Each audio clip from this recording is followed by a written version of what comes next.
A very good evening and welcome to our Primetime News Bulletin. I'm Shayan Silva. And I'm Arundhati Mudannayaka.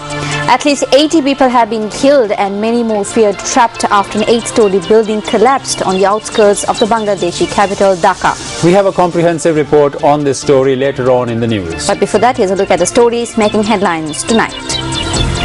The increased electricity tariffs lead to a tense situation in Parliament.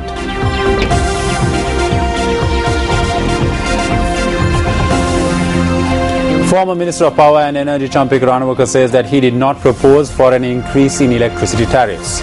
But parliamentarian Karu Jayasuriya charges that the government is violating the rights of the poor, and parliamentarian Duminda Silva granted bail. While the ABU encourages all countries to establish a national sports pool to handle broadcasting rights.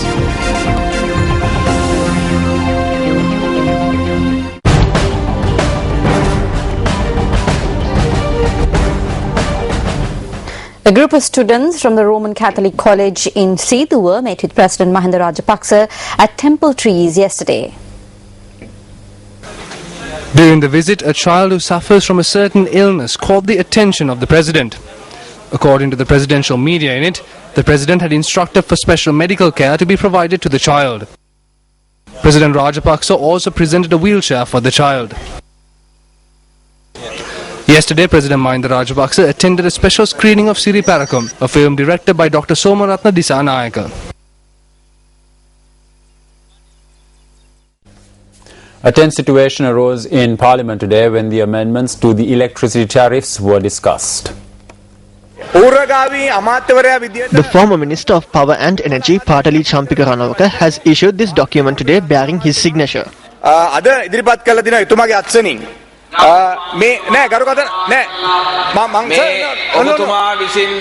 The point you are raising does not come under Standing Order 25.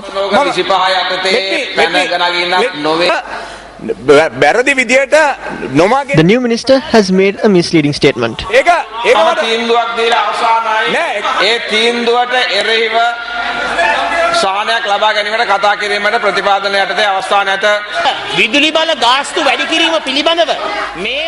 She presented false information to this esteemed chamber regarding the increase in electricity tariffs. Bills have been increased for the poverty-stricken people of the country by 40% for the lowest bracket, by 59% for 90 units and by 126% for 91 units.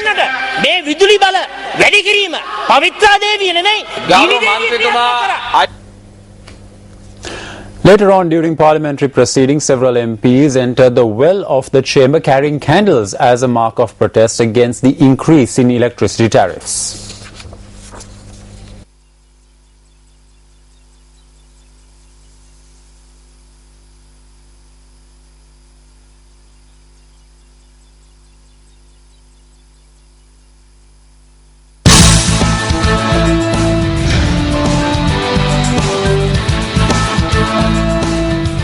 The increase in electricity tariffs, which came into effect on the 12th of this month, have become the subject of much controversy. Nevertheless, neither the Public Utilities Commission of Sri Lanka, the Ceylon Electricity Board or the Ministry of Power and Energy had seen it fit to clarify to the people the reasons for increasing the electricity tariffs. However, in Parliament yesterday, Pavitra Wanyarachi, the Minister of Power and Energy, broke the silence.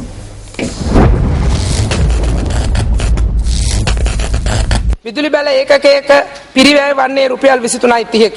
cost of a unit of electricity is only 23 rupees and 30 cents. However, the former minister made a decision in the policy he presented that instead of immediately covering the pricing formula to reflect this cost, it should be gradually introduced over a 5-year period. Thereby, the Public Utilities Commission could only allow this price change after 5 years based on the policy decision made by the government. While the subject minister expressed these views in Parliament yesterday, the former Minister of Power and Energy, Patali Champik Ranawaka, revealed the facts mentioned yesterday in Parliament were not true. Minister Champik Ranawaka says that the power of amending the electricity tariffs lies with the Public Utilities Commission and not with the subject minister.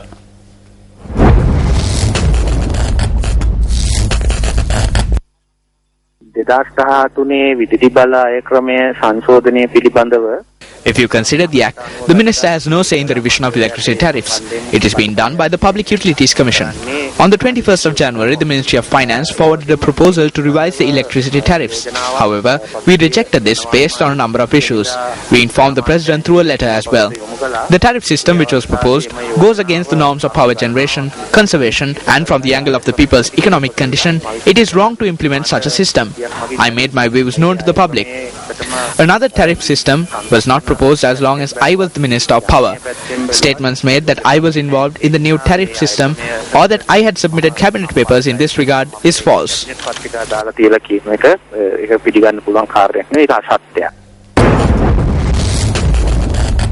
While such contradicting views were expressed within the government, a group of UNP councillors from the Central Provincial Council made supplications to the gods today, saying that they could not bear the electricity tariffs.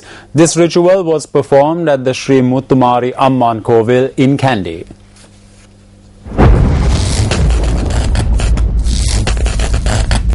A group including UNP Central Provincial Councillor Sanjeeva Kaviratna participated in this ritual.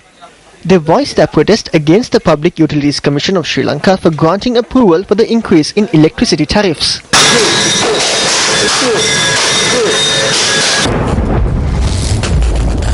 The Deputy Minister of Finance, Senior Minister Dr. Sarath Amunugama, who returned to the island this morning following a visit overseas, said the increase in tariffs was necessary. Speaking with our airport correspondent Ranjit Ferdinandez, the minister expressed these views.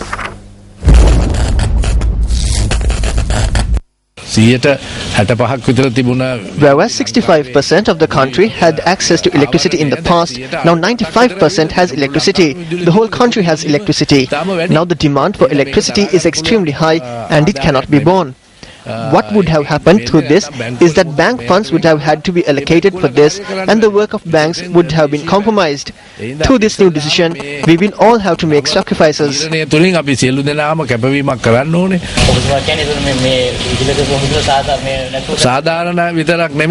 only is it fair, it is also necessary. There is no alternative. If the country is to progress, if money is to be used for progress, then it cannot be allocated for consumption.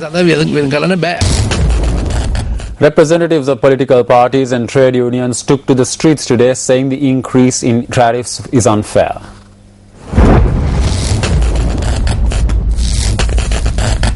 The Janata Vimukti Peramuna commenced a campaign today to collect signatures for a petition calling on the government to immediately reduce electricity tariffs.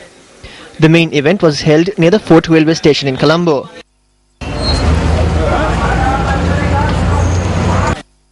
Another phase of this campaign was initiated opposite the CEB today.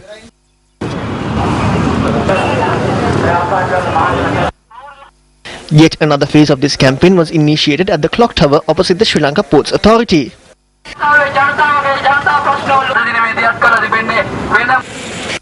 This public petition campaign organized by the JVP was held opposite the Hinguragoda bus stop.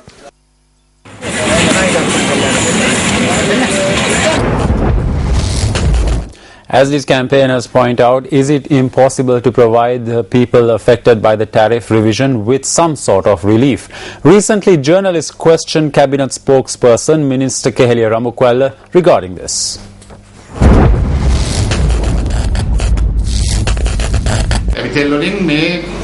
As long as we generate electricity by using furnace oil, we will remain prisoners to foreigners who produce these fuels. I'm not saying that there isn't any pressure, but as a government, we had to take this decision after taking everything into consideration. If a concession can be given, the government will be the first to do so. There is no doubt about it. However, we need to analyze whether we can reach that position. This is the monumental failure of the government. The Norochole and the Keralovitia and other so-called power stations are the pillars of failure. All must get together, all must fight in unity so that this step could be reversed.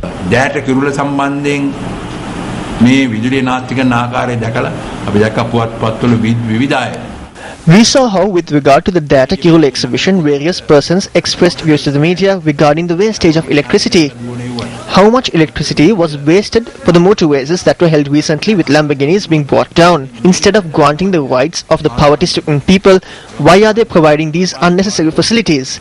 Look at the losses made by the public enterprises last year. The Ceylon Petroleum Corporation incurred a loss of 89 billion rupees. Sri Lankan Airlines and Mihin Air together incurred a loss of 21 billion. These are public funds that no one is being held accountable for. Look at the funds being wasted. 7.2 billion has been given for the Samurdhi. 1.6 billion has been allocated for uniforms. 1.2 billion for school books. How much of this has been spent? Why is it that this money cannot be given to the poor? In truth, what the government is doing now is the opposite of what Robin Hood did.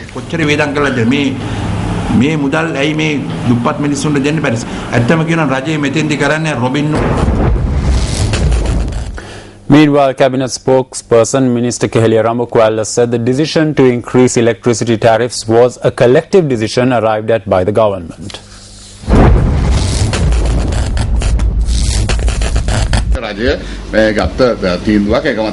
This was a unanimous decision by the government. It was a collective decision and the responsibility does not lie with the minister or the former minister. We are prepared to stand for this decision we have taken, but the relevant minister has the right to implement it. When speaking of when this proposal came forward, whether it was today or yesterday, I have already told you that we have been discussing it for 2 years.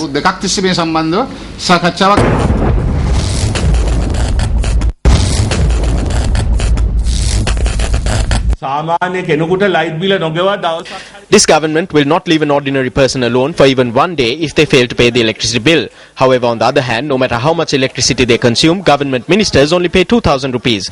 I know this. The same was true for us back in the day. It is not for any other reason that the electricity board's losses increase daily. It's now time for the newspaper cartoon of the day, which we selected from among today's English newspapers.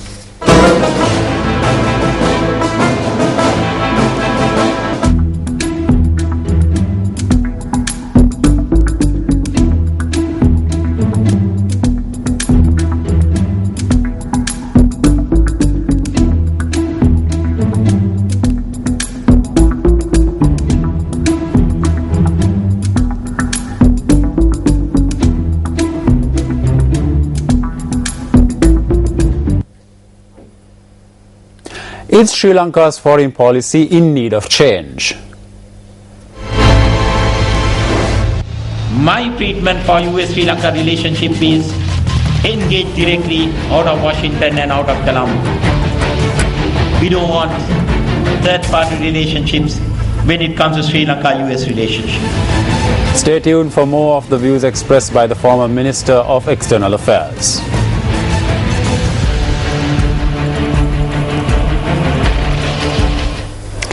Colombo High Court Judge Lalit Jayasuriya granted bail for the 11th suspect MP Duminda Silva in the case pertaining to the killing of Bharata Lakshman Premachandra and 3 others. Silva was released on a cash bail of 50,000 rupees and 2 sureties of 1.5 million rupees each. The bail application filed on behalf of MP Duminda Silva was taken up today before the Colombo High Court Judge Lalit Jayasuriya. The judge who granted bail had warned the MP to refrain from intimidating the prosecution or the prosecution witnesses. Appearing on behalf of Duminda Silva, President's Counsel Hemantha Warnakulasuriya said that the judge ordered that Duminda Silva's passport be impounded. Senior State Counsel Sudarshana De Silva said that if the court is satisfied with the facts presented by the attorney appearing on behalf of Duminda Silva, they would not object for bail being granted to him. The Learned High Court judge released the suspect, 11th suspect, Duminda Silva on bail on 50,000 cash bail and 500,000 personal bail with 2 sureties, and he was ordered not to travel abroad. His passports will be handed over to the courts, and 2 sureties with 500,000 rupees each. Acceptable court must be provided, and also he cannot interfere with witnesses. So he is now released on bail. The learned judge considered the medical evidence that was tendered by us to court. On the basis of the medical report that was tendered in court, he was granted bail.